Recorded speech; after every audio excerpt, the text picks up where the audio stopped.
രാവിലെ മുത്തശ്ശിയുടെ ഫോണാണ് ശിവയെ ഉണർത്തിയത്. Good morning അമ്മോസ്. എന്താണ് രാവിലെ തന്നെ വിളിക്കുന്നത്? ജന്മദിനാശംസകൾ കണ്ണാ. മുത്തശ്ശി ഒത്തിരി സ്നേഹത്തോടെ അവളെ വിഷ് ചെയ്തു. Thank you. അപ്പോ ഇന്നാണ് ദിവസം അല്ലേ? ശിവ കുറുമ്പോട് ചോദിച്ചു. എൻ്റെ കണ്ണൻ കുളിച്ച് ശുദ്ധിയായി അമ്പലത്തിൽ പോണേ, മുത്തശ്ശി പറഞ്ഞു. അത് വേണോ അമ്മൂസേ? ശിവ മടിയോട് ചോദിച്ചു. ഞാൻ പറയുന്നത് എൻ്റെ കണ്ണൻ കേൾക്കില്ലേ? മുത്തശ്ശി വീണ്ടും ചോദിച്ചു. ഓ, കേൾക്കാം അമ്മൂസേ, ശിവ അവരോട് പറഞ്ഞു. എന്നാ മോള് കുളിച്ച് റെഡിയായി വാ. ആ പിന്നെ മോളുടെ കയ്യിൽ അമ്മമ്മ ഒരു കവർ തന്നിരുന്നില്ലേ, അതിട്ട് വേണം അമ്പലത്തിൽ പോകാൻ, മുത്തശ്ശി അവളോട് പറഞ്ഞു. ഓഹോ, അപ്പോൾ എല്ലാം മുൻകൂട്ടി ചെയ്തു വെച്ചിരിക്കുകയാണ്. എന്തായാലും ഞാൻ ഇട്ടോളാം. അവൾ അതും പറഞ്ഞ് ഫോൺ കട്ട് ചെയ്ത് ഫ്രഷ് ആക്കാൻ പോയി. ഫ്രഷായി വന്ന ശിവ അമ്മമ്മ കൊടുത്ത കവർ എടുത്ത് നോക്കി. റെഡ് കളർ സ്ലീവ്ലെസ് ബ്ലൗസും ഗോൾഡൻ കളർ സെറ്റ് സാരിയായിരുന്നു. അവൾ അതെടുത്ത് ഒരു കുഞ്ഞി പൊട്ടും എടുത്തു വെച്ച് മുടി വിടർത്തിയിട്ട് കാറിൻ്റെ കീയും ഫോണും എടുത്ത് കോട്ടേജ് പൂട്ടി പുറത്തേക്കിറങ്ങി. അവിടെയുള്ളവരെല്ലാം അവളെ അത്ഭുതത്തോടെ നോക്കി. അവൾ അതൊന്നും മൈൻഡ് ചെയ്യാതെ കാറെടുത്ത് അവിടുത്തെ തന്നെ ഫേമസ് ശിവന്റെ അമ്പലത്തിലേക്ക് പോയി. ഇതേ സമയം അതേ ശിവമന്ദിരത്തിൽ രുദ്രൻ അവൻ്റെ ഫ്രണ്ട്സുമായി അങ്ങോട്ടേക്ക് വന്നു. കുറച്ചു നേരം അവിടെ നടന്ന് എല്ലാം കണ്ട് പുറത്തേക്ക് ഇറങ്ങാൻ നേരം അവൻ ആരുമായോ കൂട്ടിയിടിച്ചു. വീഴുന്നതിനു മുന്നേ അയാളെ അവൻ പിടിച്ചു.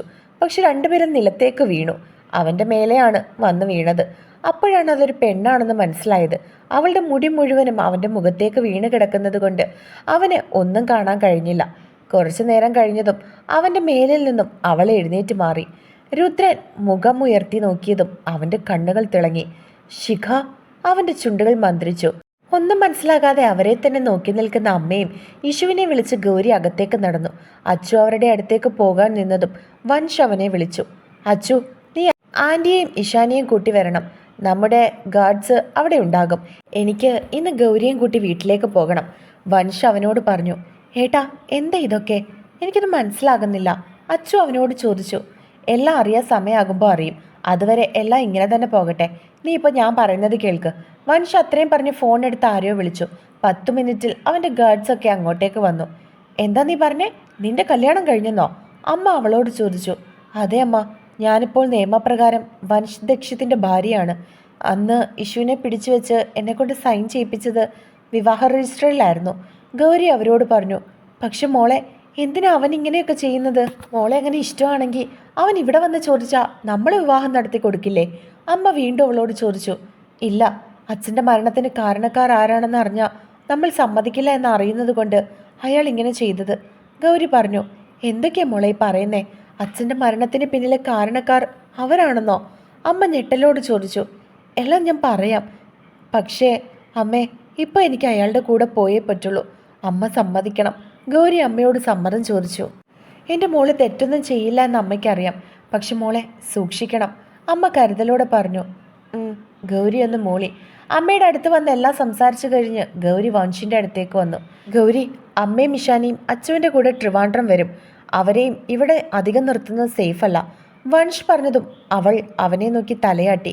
ഇപ്പോൾ അവൻ പറയുന്നത് അനുസരിക്കണം, അതല്ലാതെ മറ്റൊരു മാർഗം തൻ്റെ മുൻപിലില്ല. പക്ഷേ ഏട്ടൻ്റെ കാര്യം പറയണ്ടേ? സാർ, എനിക്കൊരു കാര്യം പറയാനുണ്ട്, ഗൗരി അവനെ വിളിച്ചുകൊണ്ട് പറഞ്ഞു. വൻഷ് അവളെ ഒന്ന് തുറച്ചു നോക്കി. അവൻ്റെ നോട്ടം കണ്ട് അവൾ പേടിച്ചു. ഞാൻ നിന്റെ ആരാ? വൻഷ് അവളോട് ചോദിച്ചു. അവൾ മുഖമുയർത്തി അവനെ നോക്കി. അവൻ്റെ കണ്ണിലെ ദേഷ്യം എന്തിനാണെന്ന് അവൾക്ക് മനസ്സിലായില്ല. I am asking you Gauri, ഞാൻ നിന്റെ ആരാണെന്ന്. എൻ്റെ ഭർത്താവ്, ഗൗരി വിക്കി വിക്കി പറഞ്ഞു. ആണല്ലോ, അല്ലാതെ നിന്നെ പഠിപ്പിക്കുന്ന സാറൊന്നും അല്ലല്ലോ ഞാൻ. Then why did you call me sir? Vansh ദേഷ്യം നിറഞ്ഞ സ്വരത്തിൽ ചോദിച്ചു. ഇനി ശ്രദ്ധിച്ചോളാം, ഗൗരി പറഞ്ഞു. ഓക്കെ, എന്താ നിനക്ക് പറയാനുള്ളത്? വൻഷ് വീണ്ടും ചോദിച്ചു. അത് എൻ്റെ കൂടെ അകത്തേക്ക് വരുമോ? ഒരാളെ കാണിച്ചു തരാം, ഗൗരി അവനെ നോക്കി പറഞ്ഞു.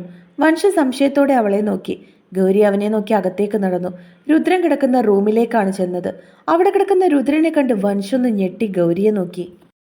മമ്മി എന്താ ഒന്നും പറയാൻ നിൽക്കുന്നത്? വൻഷ പീറപ്പെണ്ണിനെ ഇങ്ങോട്ടേക്ക് കൊണ്ടുവരുമ്പോൾ നമ്മളൊക്കെ ഇവിടെ നിന്ന് പോകേണ്ടി വരും, അഖില ചോദിച്ചു. അതൊന്നും ഉണ്ടാകില്ല, അമ്മ നമ്മുടെ കൂടെയല്ലേ, അപ്പോൾ പേടിക്കണ്ട, പത്മ പറഞ്ഞു. പക്ഷെ വൻഷ്, അവൻ ഗ്രാമയുടെ വാക്കൊന്നും കേൾക്കില്ല, അഖില വിഷമത്തിൽ പറഞ്ഞു. അവൻ അമ്മയുടെ വാക്ക് കേട്ടില്ലെങ്കിലും അച്ഛനെ അനുസരിക്കാതിരിക്കില്ല. അമ്മയെക്കൊണ്ട് അച്ഛനോട് പറഞ്ഞ് അവനെ അനുസരിപ്പിക്കണം. അവൻ്റെ അമ്മ തന്നെ എവിടെ കിടന്ന് വളർന്ന അനാഥയാണ്. ഇപ്പോൾ പിന്നെയും അതുപോലെ ഒരുത്തിയെ ഇങ്ങോട്ടേക്ക് കൊണ്ടുവരാൻ അമ്മ സമ്മതിക്കില്ല, അത് ഉറപ്പാണ്, പത്മ പറഞ്ഞു. വൻഷിൻ്റെ ഭാര്യ ഞാനല്ലാതെ വേറെ ഒരാളും ആകേണ്ട. ഇനി അഥവാ അവൾ ഇങ്ങോട്ടേക്ക് വന്നാലും അവളെ ഇവിടെ നിന്ന് ഓടിച്ചു വിടണം. അഖില ദേഷ്യത്തോടെ പറഞ്ഞു. പക്ഷെ മോളെ, സൂക്ഷിച്ചു വേണം എല്ലാ കാര്യങ്ങളും ചെയ്യാം. എന്തെങ്കിലും ഒരു പിഴവ് സംഭവിച്ചാൽ ആ വൻഷനെ നിനക്ക് അറിയാവുന്നതല്ലേ. അവൻ്റെ ഉള്ളിലെ ചെകുത്താൻ ഒരിക്കലും നമ്മളെ വെറുതെ വിടില്ല. അവരെ കുറച്ച് ഭയത്തോടെ പറഞ്ഞു. ശിവ മുഖമുയർത്തി സോറി പറയാൻ വേണ്ടി നിന്നതും രുദ്രനെ കണ്ട അവളുടെ കണ്ണുകൾ കൂർത്തു. അവൾ തിരിഞ്ഞു വേഗം അമ്പലത്തിൻ്റെ ഉള്ളിലേക്ക് കയറി. രുദ്രൻ അവൻ്റെ ഫ്രണ്ടിനോട് പറഞ്ഞ് അവളുടെ പുറകെ പോയി. അവൾ തൊഴുതുകൊണ്ട് പുറത്തേക്ക് ഇറങ്ങാൻ നേരം അവളുടെ മുന്നിൽ ഒരു കുട്ടി വന്ന് പൂവ് കൊടുത്തു. അവൾ സംശയത്തോടെ ആ കുട്ടിയെ നോക്കി. Happy birthday Didi. ആ പൂവ് അവളുടെ കയ്യിൽ കൊടുത്ത ആ കുട്ടി അവിടെ നിന്നും പൂവ് കൊടുത്തു. അവൾ സംശയത്തോടെ ആ കുട്ടിയെ നോക്കി. Happy birthday Didi. ആ പൂവ് അവളുടെ കയ്യിൽ കൊടുത്ത ആ കുട്ടി അവിടെ നിന്നും പോയി. അവൾ അത് കയ്യിൽ പിടിച്ച് അവിടെ നിന്ന് പടികൾ ഇറങ്ങി. ചെരുപ്പിട്ട് കാറിൻ്റെ അടുത്തേക്ക് ചെന്ന് കീ കൊണ്ട് ലോക്ക് തുറക്കാൻ നിന്നതും ബോണറ്റിൽ ഒരു വൈറ്റ് റോസ് ബൊക്ക അവിടെ ഇരിക്കുന്നത് കണ്ടു. അവൾ അത് കയ്യിലെടുത്തു.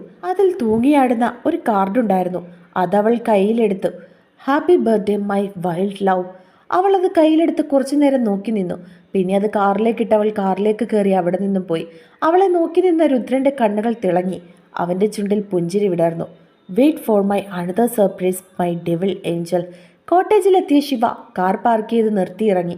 ലോക്ക് ചെയ്ത് അകത്തേക്ക് കയറാൻ നിന്നതും അവളുടെ അടുത്തേക്ക് അവിടെയുള്ള ആളുകൾ ബർത്ത്ഡേ വിഷ് ചെയ്ത് ഓരോ ഗിഫ്റ്റ് കയ്യിലേക്ക് കൊടുത്തു. അവൾ എല്ലാവരെയും അത്ഭുതത്തോടെ നോക്കി. താൻ ഇവിടെ വന്ന് ഇത്രയും കാലമായിട്ടും അധികം സംസാരിക്കാറില്ല. ഡ്യൂട്ടി കഴിഞ്ഞ് വരുമ്പോൾ നേരം ഒരുപാടാകും. പിന്നെ ആകെയുള്ള ലീവിൽ പുറത്തു പോയി വരുമ്പോഴേക്കും നേരം വൈകും. ഇടയ്ക്ക് പുറത്തിറങ്ങുമ്പോൾ ആരെങ്കിലും കാണുമ്പോൾ ഒന്ന് ചിരിക്കും. അത്രമാത്രമാണ് ഇവരോടുള്ള തൻ്റെ പരിചയം. അവരാണ് ഇന്ന് തനിക്ക് ജന്മദിനം ആശംസിക്കുന്നത്. എല്ലാവരും പുഞ്ചിരിച്ച് അവിടെ നിന്ന് പോയി. അവർ പോയതും പുറകിൽ ബൈക്കിലിരിക്കുന്ന രുദ്രനെ കണ്ട് അവളുടെ കണ്ണുകളൊന്ന് കുറുകി. പിന്നെ അവൾക്ക് മനസ്സിലായി ഇത് അവൻ്റെ പണിയാണെന്ന്. അവൾ കയ്യിലുള്ള ഗിഫ്റ്റ് എല്ലാം അവിടെയുള്ള ചെയറിൽ വെച്ച് ഡോറ് തുറന്ന് രുദ്രനെ വിളിക്കണോ വേണ്ടായോ എന്നുള്ള സംശയത്തോടെ നിന്നു. രുദ്രനും അവളുടെ വിളി പ്രതീക്ഷ നിൽക്കുകയാണ്. അവൾ ഗിഫ്റ്റ് എടുത്ത് തിരിഞ്ഞ് അവനെ നോക്കി. Have A cup of coffee? Yeah of course. അവൾ വിളിക്കാൻ കാത്തിരുന്നത് പോലെ അവൻ യെസ് പറഞ്ഞു. അവൾ അകത്തേക്ക് കയറിയതും അവനും പുറകെ കയറി. Take your seat, 5 minutes, I will be come. അതും പറഞ്ഞ് ശിവ കയ്യിലുള്ള ഗിഫ്റ്റ് പാക്കറ്റ് അവിടെ ടേബിളിൽ വെച്ചിട്ട് കിച്ചണിലേക്ക് പോയി. രുദ്രൻ ചിരിയോടെ അവിടെ ഇരുന്നു. അകത്തേക്ക് കയറി വൻഷ് അവിടെ കിടക്കുന്ന രുദ്രനെ കണ്ടത് ഞെട്ടി. അവന് വിശ്വസിക്കാൻ കഴിഞ്ഞില്ല. രുദ്രൻ എങ്ങനെ ഇവിടെ? എവിടുന്നാ രുദ്രനെ ലഭിച്ചത്? അത് സർ, അല്ല ദക്ഷേട്ടാ. അവൾ രുദ്രനെ കിട്ടിയതും അവൻ്റെ ഇപ്പോഴത്തെ അവസ്ഥയും മറ്റും പറഞ്ഞു കൊടുത്തു. പക്ഷേ ഇവിടെ ഇങ്ങനെ കിടത്തിയിട്ട് കാര്യമില്ല. ബെറ്റർ ട്രീറ്റ്മെൻറ്റ് നൽകണം. ഇവന് വേണ്ടി കാത്തിരിക്കുന്ന ഒരു കുടുംബമുണ്ട്, അവൻ്റെ ഭാര്യയുണ്ട്, വൻഷ് പറഞ്ഞു. അറിയാം, പക്ഷെ ഇപ്പോൾ ഏട്ടൻ്റെ ജീവൻ ഇവിടെയാണ് സേഫ്. ഏട്ടൻ്റെ ശത്രുക്കൾ ആരെങ്കിലും ഏട്ടനെക്കുറിച്ച് അറിഞ്ഞാൽ ഇപ്പോഴുള്ള ജീവനും കൂടി അപകടത്തിലാകും. അതുകൊണ്ട് ഇവിടെ നിന്ന് എവിടെയും കൊണ്ടുപോകാൻ പറ്റില്ല. ഗൗരി അവനോട് തീർത്തു പറഞ്ഞു. ഗൗരി, ഇവിടെയുള്ള ഓരോ നിമിഷവും രുദ്രൻ്റെ ജീവൻ ആപത്തിലാണ്. ഒപ്പം നിങ്ങളുടെയും. വൈദ്യരുടെ അടുത്തായിരുന്ന രുദ്രൻ ഇങ്ങോട്ടേക്ക് വന്നതെന്ന് അവർക്കറിയാൻ ദിവസങ്ങൾ മതി. അതുകൊണ്ട് ഇവിടെ നിന്ന് മാറ്റണം. അച്ചുവിനോട് ഞാൻ പറഞ്ഞിരുന്നു ഇവിടെ നിന്ന് ആൻറ്റിയും ഇഷുവിനെയും കൊണ്ടുവരാൻ. അവരുടെ കൂടെ രുദ്രനെയും കൊണ്ടുപോകാം. ഇനിയുള്ള ചികിത്സ അവിടെ നിന്നാകാം, വൻഷ് അവളോട് പറഞ്ഞു. പക്ഷേ അത് ഗൗരി പറയാൻ വന്നതും കൂടുതൽ പറഞ്ഞ് തർക്കിക്കാൻ നേരമില്ല. നമ്മൾ എന്തായാലും ഇവിടെ നിന്ന് പോകുന്നു. പുറകെ ഇവരും വരുന്നു. ബാക്കിയുള്ള കാര്യങ്ങളെല്ലാം അവിടെ ചെന്നിട്ട് ആലോചിക്കാം. അത്രയും പറഞ്ഞ് വൻഷ് റൂമിൽ നിന്നും ഇറങ്ങി. 2 കോഫി കപ്പുമായി ശിവ അങ്ങോട്ടേക്ക് വന്നു. ഒരു കപ്പ് രുദ്രന് വേണ്ടി നീട്ടി. രുദ്രൻ ചിരിയോടെ അത് വാങ്ങി. ഇനിയുണ്ടോ രുദ്രാൻഷിൻ്റെ വക സർപ്രൈസുകൾ? ശിവ അവനെ നോക്കി ചോദിച്ചു. രുദ്രൻ ചിരിയോടെ കോഫി മഗ് ടേബിളിലേക്ക് വെച്ച് അവളെ നോക്കി. Are you ready to spend the rest of your life with me? Shiva അവനെ നോക്കി. അവൻ്റെ കണ്ണുകളിലേക്ക് തന്നെ അവളുടെ നോട്ടം. അവൻ്റെ മുഖത്തെ ഭാവങ്ങൾ ഓരോന്നും അവൾ ഒപ്പിയെടുത്തു. Prove it me in this life. I will always be happy with you and even if death call you I will not leave you a lot. Rudran ചിരിച്ചുകൊണ്ട് എഴുന്നേറ്റു. അവളുടെ അടുത്തേക്ക് ചെന്നു. അവളുടെ കയ്യിലുള്ള കോഫി മഗ് വാങ്ങി ടേബിളിലേക്ക് വെച്ചു. അവളുടെ കയ്യിൽ പിടിച്ചു വലിച്ച് എഴുന്നേൽപ്പിച്ചു. അവൾ അവൻ്റെ നെഞ്ചിലേക്ക് ചെന്ന് നിന്നു. So it's not gonna be easy. It's going to be really hard. We have to work at this every day. But I want to do that because I want you. I want all of you for ever, every day. You and me every day. Rudran അവളുടെ കണ്ണുകളിലേക്ക് നോക്കി പറഞ്ഞു. ശിവ അവൻ്റെ കണ്ണിലേക്ക് നോക്കി ചിരിച്ചു. അവളുടെ ചുണ്ടിൽ വിരിഞ്ഞ പുഞ്ചിരി അവൻ്റെ ചുണ്ടിലേക്ക് പടർന്നു. Let's go for an outing? Rudran ശിവയോട് ചോദിച്ചു. Yeah, 5 minutes. I have change my dress. Shiva അവനോട് പറഞ്ഞു. ഓക്കെ. വൻഷും ഗൗരി എല്ലാവരോടും പറഞ്ഞിറങ്ങി. ഗൗരിയുടെ കണ്ണുകൾ നിറഞ്ഞിരുന്നു. അമ്മയും വിഷു അവളെ കെട്ടിപ്പിടിച്ച് കരഞ്ഞു. എല്ലാം ശരിയാകൂ എന്ന് പറഞ്ഞ അച്ചു അവരെ ആശ്വസിപ്പിച്ചു. കൂടുതൽ നേരം നിൽക്കാതെ ഗൗരി വൻഷിന്റെ കൂടെ വണ്ടിയിൽ കയറി. വണ്ടിയിൽ കയറിയത് മുതൽ ഗൗരി കരയുകയായിരുന്നു. അമ്മയെ വിട്ട് പോകുന്നതിൽ ഒരുപാട് സങ്കടം അവൾക്കുണ്ട്. ഒപ്പം എന്തോ ഒരു ഭയം, എന്തൊക്കെയോ അരുതാത്തത് സംഭവിക്കാൻ പോകുന്നത് പോലെ. കുറച്ചു നേരം കഴിഞ്ഞതും വണ്ടി നിന്നു എന്ന് മനസ്സിലായതും ഗൗരി മുഖമുയർത്തി നോക്കി. ഒരു കുന്നിമ്പുറമാണ്. അപ്പോഴാണ് ദൂരെ നിന്നും ഒരു കോപ്റ്റ് വരുന്നത് കണ്ടത്. അത് കുറച്ചു മാറി ലാൻഡ് ചെയ്തു. ഗൗരി വൻഷിനെ നോക്കി. അവൻ അവളെ ഒന്ന് നോക്കി വണ്ടിയിൽ നിന്നും ഇറങ്ങി. അവളും കൂടെ ഇറങ്ങി. ആ ഹെലികോപ്റ്ററിൽ നിന്ന് ഗാർഡ്സ് ഇറങ്ങി അവൻ്റെ അടുത്തേക്ക് വന്നു. അവനോട് എന്തൊക്കെയോ പറഞ്ഞു. അവനും തിരിച്ചു നിർദ്ദേശം നൽകുന്നുണ്ട്. കുറച്ചു നേരം അവരുടെ സംസാരം തുടർന്നു. പിന്നെ അവരോട് പോകാൻ പറഞ്ഞ് വൻഷ് ഗൗരിയുടെ അടുത്തേക്ക് ചെന്നു. Gauri, let's move. ഗൗരവത്തിൽ തന്നെ വൻഷ് പറഞ്ഞു. ഇതിലാണോ പോകുന്നേ? നിർത്തിയിട്ടിരിക്കുന്ന ഹെലികോപ്റ്റർ കണ്ടതും അവൾ അവനോട് ചോദിച്ചു. Yes, what happened? അത് എനിക്ക് പേടിയാണ്, ഗൗരി അവനെ നോക്കി പറഞ്ഞു. ഡോണ്ട് വറി, ട്രാവലിംഗ് സിക്നസ് ഉണ്ടോ? വൻഷ് സംശയത്തോട് ചോദിച്ചു. ഇല്ല, ഗൗരി മറുപടി പറഞ്ഞു. എന്നാ വാ. വൻഷ് അവളുടെ കയ്യിൽ പിടിച്ച് കോപ്റ്റിന്റെ അടുത്തേക്ക് ചെന്നു. അവൾ കയറിയതിനു ശേഷം അവനും കയറി ഡോർ ക്ലോസ് ചെയ്തു. കോപ്റ്റ് സ്റ്റാർട്ട് ചെയ്തതും പതിയെ ഉയരാൻ തുടങ്ങി. ഗൗരി പേടിച്ച് വൻഷിന്റെ കയ്യിൽ മുറുക്കെ പിടിച്ചു. കണ്ണുകൾ ഇറുക്കി അടച്ച് വൻഷ് അവളെ ഒന്ന് നോക്കി. പിന്നെ അവളെ അവന്റെ നെഞ്ചിലേക്ക് അവൻ ചേർത്ത് പിടിച്ചു.